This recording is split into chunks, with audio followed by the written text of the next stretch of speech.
Daga, ipis at mga kung ano-ano pang mga peste sa loob ng bahay dahil ito ang kadalasan nagiging problema natin sa ating mga bahay lalo na sa ating mga commercial spaces. So ngayon makakasama natin ang pinaka-trusted in terms of pest control services sa buong Pilipinas. And siya po ang may-ari ng JTO Pest Control Services. Napakagaling na business owner, Boss Noel Joy Orias. Welcome, boss. Alam mo, nakakainis talaga yung mga ipis, daga at mga kung ano-anong peste sa loob ng bahay, lalo-lalo na sa mga tindahan at sa mga commercial space, especially yung mga nasa food business. Basically, paano nyo na i-eliminate itong mga peste sa loob ng ating mga commercial spaces at bahay? Ginagamitan natin siya ng integrated na method. Hindi lang basta spray or hindi lang basta mag-treatment ka. Combination siya ng mga mechanical method. Yeah. So, hindi ka nakaasa sa isang weapon lang.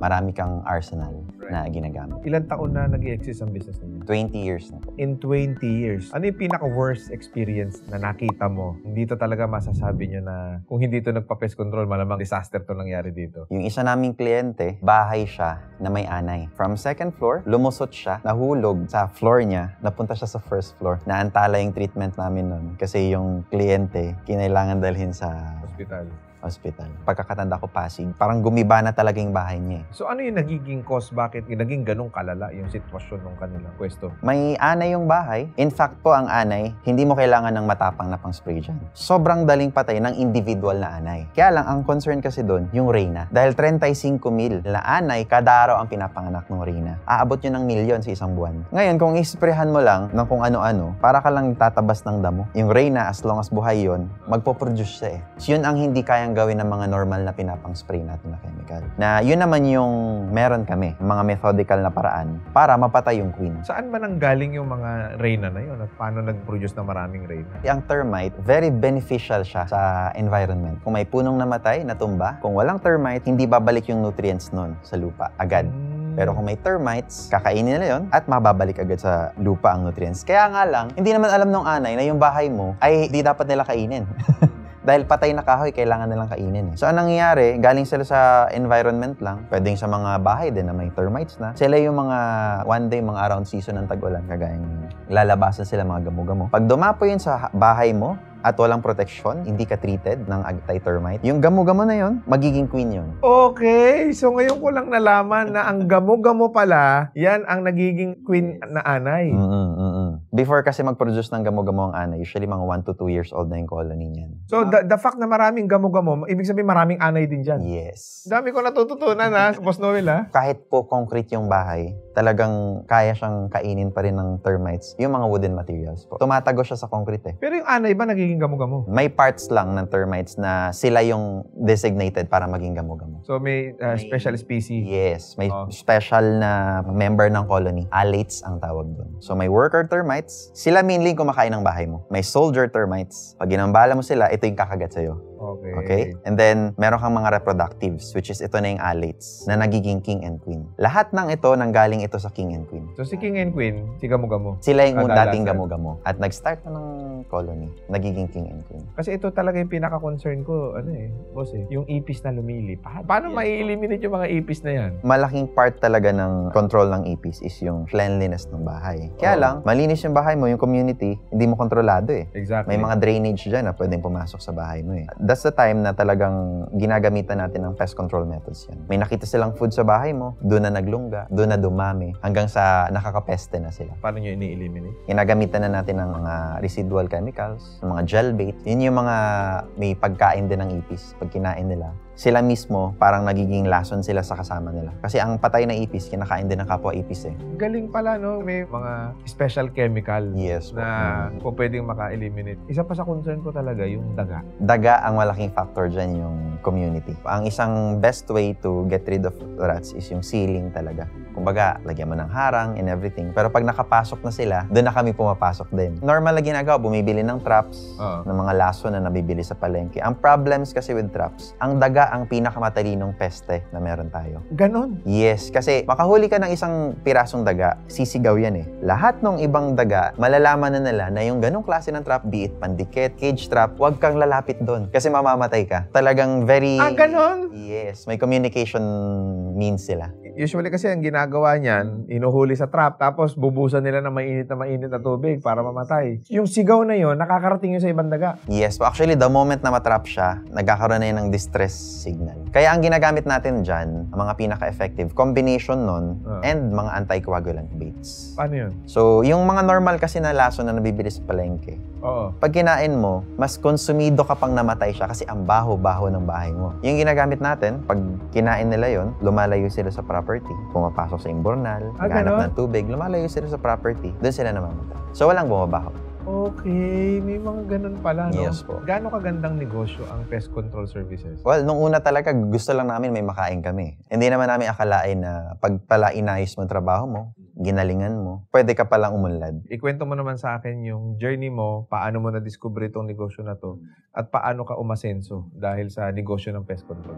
Ang nagsimula talaga nito, mga magulang ko. Thankful ako sa magulang ko na sinimulan nila to. Despite na ang pangit ng history namin. Bakit? Kasi ang father ko ay dati siyang typical na tatay ngayon. Alasengo, sugarol, bisyo, nagdodroga. Nagdodroga? Yes. Ganon yung past niya eh. Pero nakakilala siya sa Diyos. Nagbago. Mula nung nagbago, lumiwanag ng pag-iisip eh. Dahil wala ng bisyo, wala ng everything, inom and all. Sabi niya, ba't di ako mag-pest control na lang? Kasi isang kahig, isang tuka kami para makapag-provide sa amin. Sinimulan niya. Kaya lang, syempre, habang sinisimulan niya, tulungan sila ng mama ko. Talagang tulungan sila paano yan gawin. Although, ang limitations namin before, mahirap kami. Wala kaming pera. Ang marketing namin noon, referral lang. Kaya naging prinsipyo ng company namin na kailangan quality service tayo. Kasi bakit? Pag hindi natuwa tong unang kliyente natin, wala na tayong pangalawa. Wala tayong kakainin kinabukasan. Dapat ganyan lahat ang negosyante. Diba? Ibigay mo ang lahat para magtiwala sa iyo yung tao. Yes po. Alagaan mo yung kliyente mo, aalagaan ka ng kliyente mo. Nung una ako, tinatanong ko mama ko, company ba talaga tayo? Parang hindi ko siya nakitaan pa ng future eh. Kasi so, walang opisina, walang everything. Freelancer parang, lang, yes, racket. Gumaduate ako sa UP by the way, no? So ang course ko connected na dito talaga. Nag-work muna ako as ahente.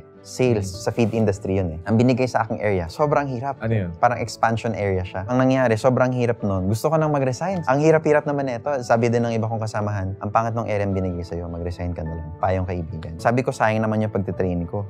Mataas yung pangarap ko eh. Bago ako mag-resign, gagalingan ko. Ginalingan ko talagang halos wala akong tulog nun. To the point, naglagas yung buhok ko sa stress. Tinadbaho ko talaga ng malala. Awa ng Diyos, nag-boom yung area ko. Dumating yung point na as an employee, no, nag-earn ako ng 6 digits mahigit per month. Nakaipon ako na ng around 1.5 to 2 million. Tapos yung specific na area na yun na pinahandle sa'yo? Lower Bulacan. Na mahirap ang marketing. Kasi pinagsama-sama yung mga accounts na wala pa kaming business. So ako magsisimula lang lahat. Nangangatok ako ng mga farm.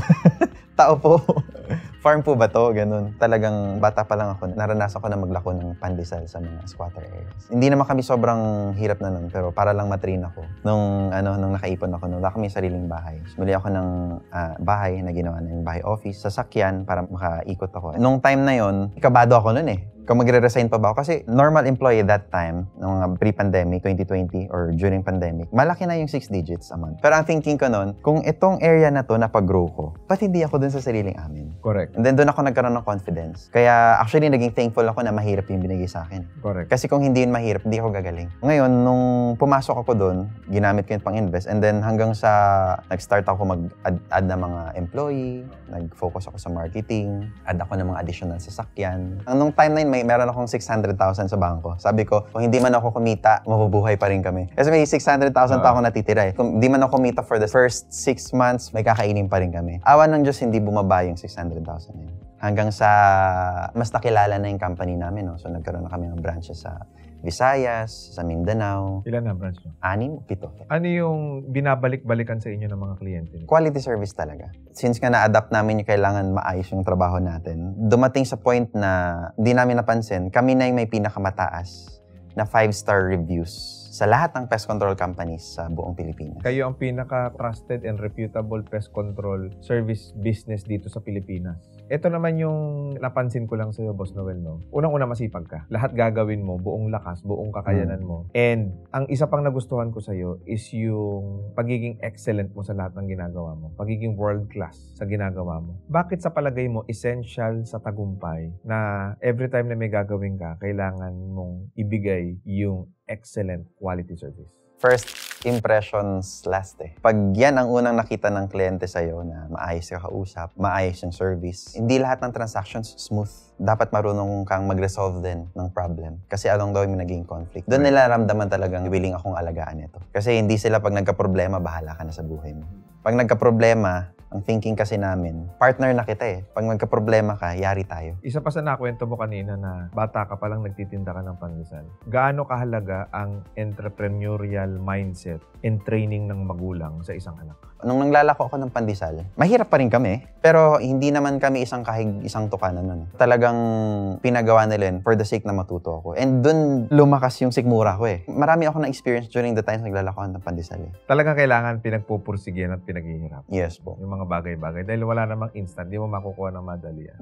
Yes. Paano binago ni Lord yung buhay ninyo? Kasi nabanggit mo kanina that your father is a former drug addict. Si mama ang unang na-invite. Eh dahil nga mahirap ang gulo-gulo ng buhay. Ang bilis ni mama sumama eh. Sabi nga sa isang mapalad ka kung naghihirap ka. Mas madali mong i-acknowledge na ang pangat ng buhay ko. Kailangan ko si Lord. Correct. Kaya nagpapasalamat ako na hindi kami umunlad. Kasi kung nangyari yun, baka isipin na namin, okay na yan. Hindi na natin kailangan, maayos naman ang buhay natin na tayo lang. Nung time na yun, talagang balisang-balisa yung mama ko. Kasi pa-broken family na kami. Gusto na niyang umalis, iwanan si Papa. Kasi wala future. So, nasama siya sa simbahan. Si Papa, one day, lasing na lasing, hinahanap niya si Mama. Nasaan ba yun? Sunday. Pinuntahan niya sa church. May nagpe-preach na pastor doon. Na-touch, tumanggap. Hanggang sa nagtuloy-tuloy, hanggang sa naging pastor. Lahat ng bisyo niya nawala. Pastor na ngayon yung tatay. Pastor na po siya ngayon. Ibig sabihin, dahil dun sa isang instance na yun, isang pagkakataon na yun, binago ni Lord yung buhay niyo. Yes po. Should I say na kaya din siguro matagumpay yung negosyo niyo because you are being guided? Yes po. Ako mismo, naiwas ako sa lahat ng bisyo actually. One day talagang nasampal ako ng kahirapan. So, tulog kami. Sila nasa kama. Masikip, di na ako kasya, nasa sahig ako. Higa ako. Pagdilat ko,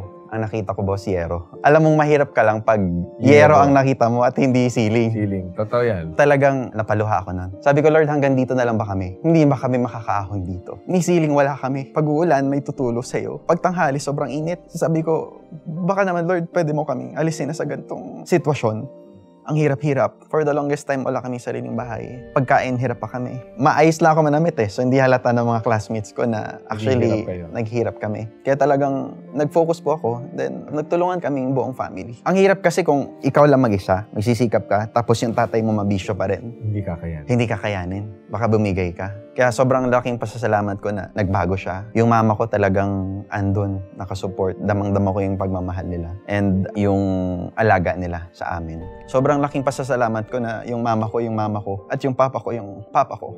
Despite ang hirap ng pinanggalingan namin, nagbago sila, naayos namin nila yung family namin, napabroken na. And nakapag-set up pa sila ng business. Wala akong papalakihin kung hindi nila sinimulan. Bago ako pumasok, nasa 3 to 5 pa lang yung employees namin. Wala pang sariling office. Ngayon nasa 120 plus na ang employees namin.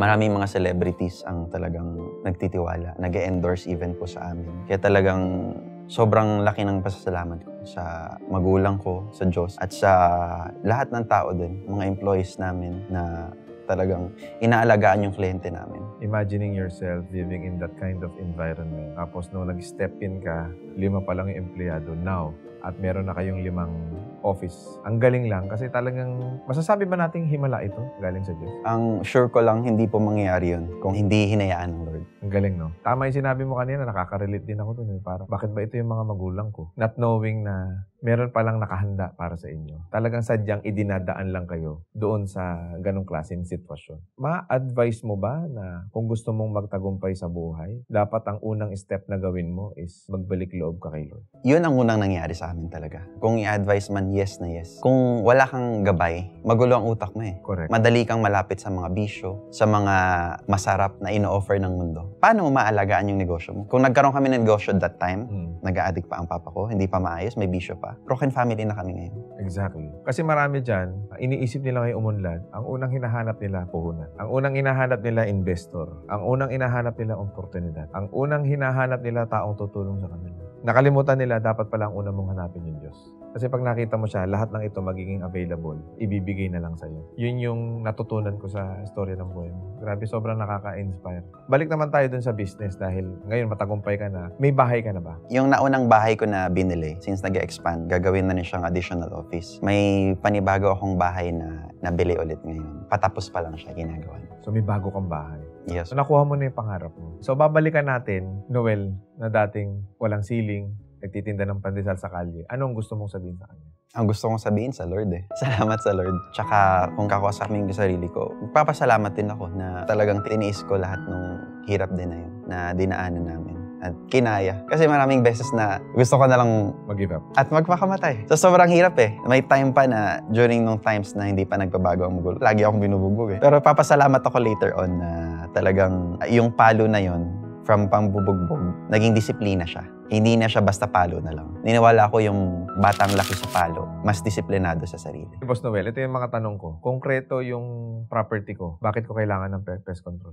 Kung concrete yung property mo, ang termites, kaya nilang palakihin yung maliliit na butas dyan. Tatago sila paakyat. Semento? Very rare po kaming may kliyente na hindi concrete ang bahay. Lahat ng kliyente natin, halos, concrete ang bahay nila. Magtataka sila, bakit nasa kitchen sink ko ito? Bakit nasa second floor? Meron kami isang kliyente, no? Marami naman siyang pera. Thinking niya, ano bang kinakain ng anay? Kahoy. Alisin ko na lang lahat ng kahoy. Gumastos siya ng mga 1M para alisin lahat ng kahoy. Alisin lahat ng cabinets, palitan ng aluminum. Bakal. Hindi niya naisip na hindi niya inalis yung termite Inalis niya lang yung pagkain ng termite. Ngayon, yung termite kumakain ng papel, ng damit. So, ang nangyari, ang kinain doon sa bahay nila, since wala ng kahoy, yung damit, yung mga documents nila na mas mahal pa kaysa doon sa kahoy kasi business documents ang nakain. Ang nangyari, at the end of the day, nagpa-pest control pa rin sila na. So, you might as well from the start, pag ang termites ang problema mo, termite treatment ang solusyon.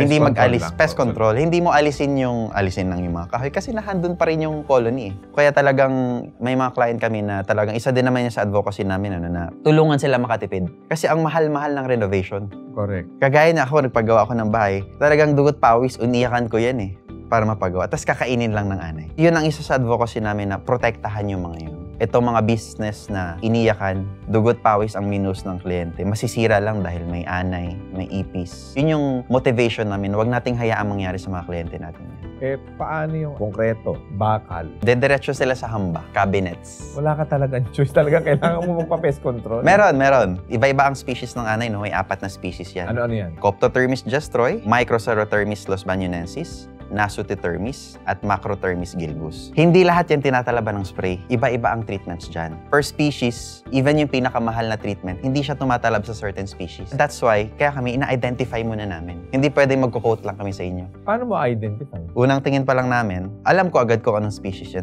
Pag kayo kasi alam nyo, anay po, puti.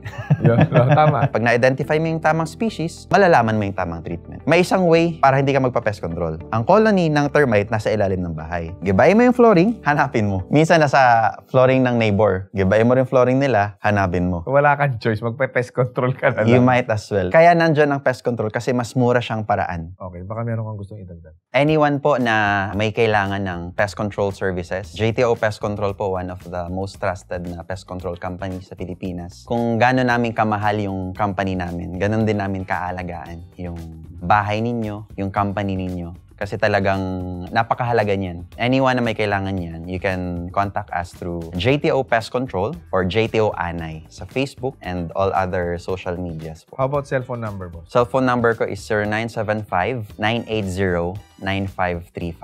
Available po yan sa Viber, sa WhatsApp. So maraming salamat sa iyo, Boss Noel. And grabe, sobrang dami kong natutunan ngayon. And definitely, right after this interview, I will get your services dahil may pinapatayo tayong resort ngayon. Maraming kahoy dun. So habang binibuild pa lang ngayon, patayin na natin yung source ng mga peste dyan. Anyway, Boss, maraming salamat. And sa lahat ng mga nanood, please do not forget to subscribe and click that notification bell para lagi kayong updated sa ating mga future videos. And also do not forget to follow us on Facebook, TikTok, Instagram, and available na rin po si Boss RJ sa Spotify. Muli, maraming salamat. And God bless inyo lahat.